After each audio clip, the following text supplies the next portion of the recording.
I was having dinner with a friend not long ago in New York City. We met at a place called Oriole, which is in Midtown. My dinner companion that night was a senior advisor to BlackRock. As you may know, BlackRock is now the largest asset manager on the planet. It directly manages $5 trillion in assets, and it oversees another $11 trillion through its Aladdin platform. That means one firm controls more money than the GDPs of China, Russia, and Japan combined. Anyway, my dinner companion happens to work directly for BlackRock's CEO.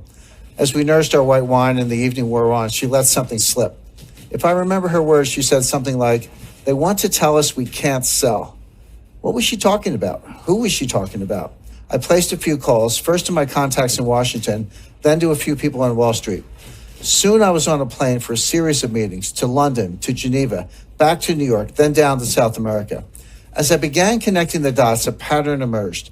It revealed a network of more than 189 individuals positioned inside the world's major financial institutions. Some of them hold senior positions inside the IMF, World Bank, and every central bank in the G20, including our own Federal Reserve. These elites share one vision, and they're about to make it a reality. That vision is one world order, one world taxation, and one world money. They've worked for years behind the scenes preparing to realize that vision.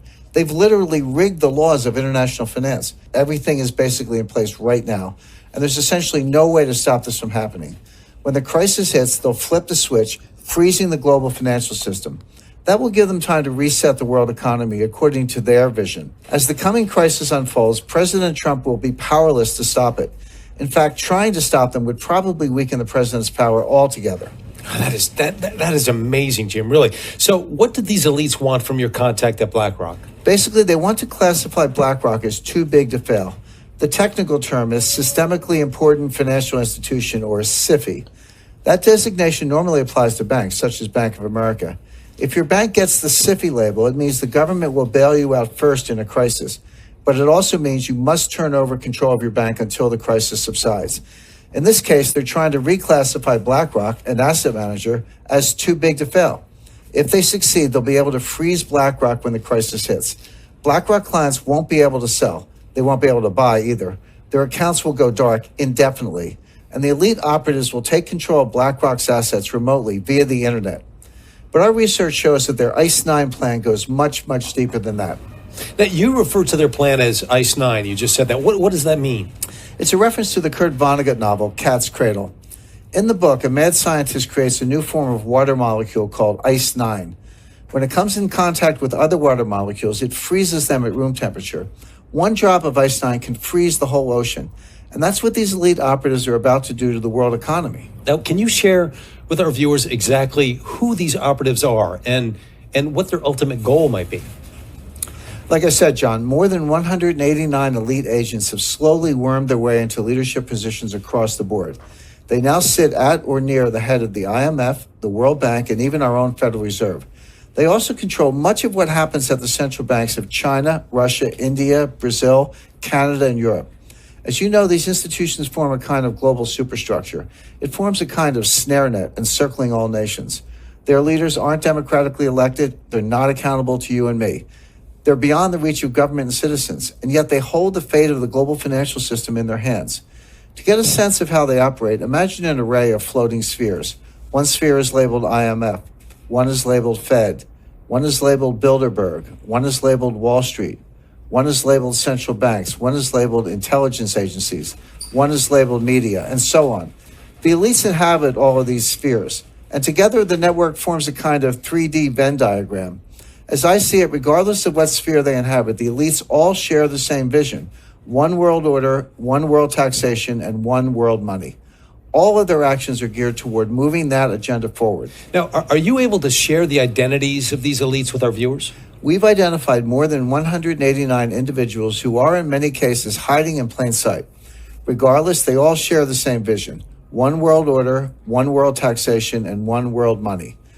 A short list would include Christine Lagarde, Managing Director of the International Monetary Fund, IMF; Mark Carney, Governor of the Bank of England; Raghuram G. Rajan, Vice Chairman of the Bank for International Settlements; Haruhiko Kuroda, Governor of the Bank of Japan; William C. Dudley, President of the Federal Reserve Bank of New York; Agustin Carstens, Governor of the Bank of Mexico; Janet Yellen, chairman of the board of the Federal Reserve System, Mario Draghi, president of the European Central Bank, Zhu Min, former deputy managing director of the IMF, Zhou Zhiuquan, governor of the People's Bank of China, Robert E. Rubin, chairman of the Council on Foreign Relations.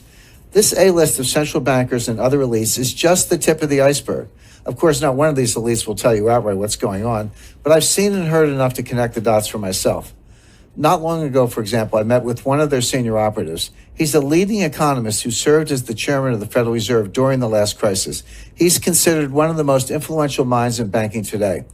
We met privately during a conclave in Seoul, South Korea. Of course, I'm talking about Ben Bernanke. I came away from my meeting with him stunned and convinced that ICE 9 was real.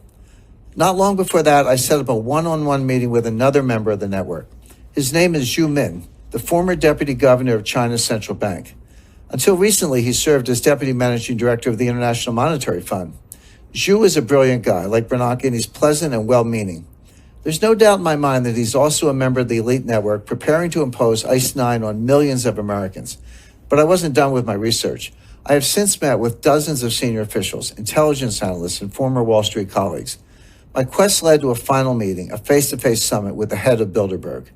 We met at Rockefeller Center in Manhattan, and he was very eager to get my take on the euro as a currency. I was happy to provide it, of course, in exchange for some valuable intelligence. As I say in my new book, he did not have horns. In fact, he gave me a nice gift when we parted ways, a blue Swedish vase. I keep it in my writing studio at my home in Connecticut. But my point is, I came away from all three meetings convinced of one thing. When the next crisis hits, the elites are planning to freeze the financial system, and they'll replace it with a new system, one not based on the U.S. dollar. When that happens, we'll wake up to a very strange and disturbing new reality. And for our viewers that are watching today, what might their reality look like that morning? How does this manifest? First, they'll have gone to bed knowing that a massive financial crisis was underway. But when they wake up, they'll find it has worsened and the contagion has spread worldwide. When they go to withdraw money, their ATM will say, closed temporarily. When they go to sell stocks, their account will say, transaction not available. When they go to their local business, that business will only accept cash if it's open. As citizens realize they're being barred from their money, riots will erupt. It's going to get really bad really quickly. How would such a freeze actually work? And wouldn't that be highly illegal? Well, it wouldn't be illegal technically because they've been quietly laying the groundwork for years. They've rigged the financial laws, changed the rules of the game to allow this to happen. The stage is set. They have the levers in place. The lights are positioned. Now someone just needs to flick a switch and they'll impose ICE 9 rapidly. And again, all of this will be legal because they've rigged the system in their favor. Here in the U.S., for example, Congress pushed through something called the International Emergency Economic Powers Act, or IEPA. This allows the government to freeze accounts, assets, even whole institutions at will. The only condition is that there's some threat to national security with a foreign connection. Of course, with a global market, every financial crisis has a foreign connection. Any systemic crisis fits the bill. And the thing is, when the next crisis hits, it's going to be so bad, President Trump won't have any choice but to go along with the elite's plan.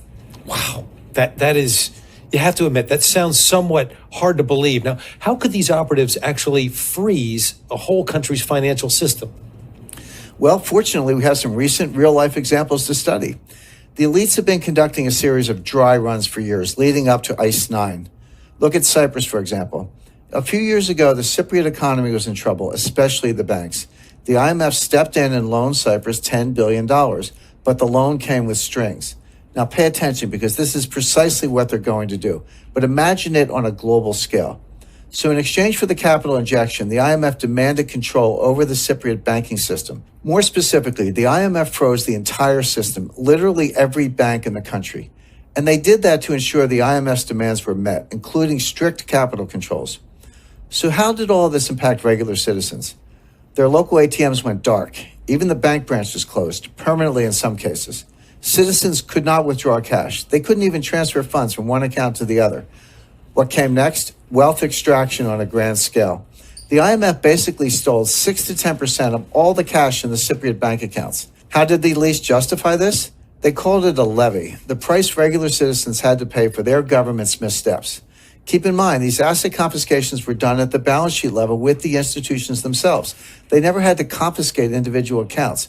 They froze every account by controlling a handful of the country's biggest banks.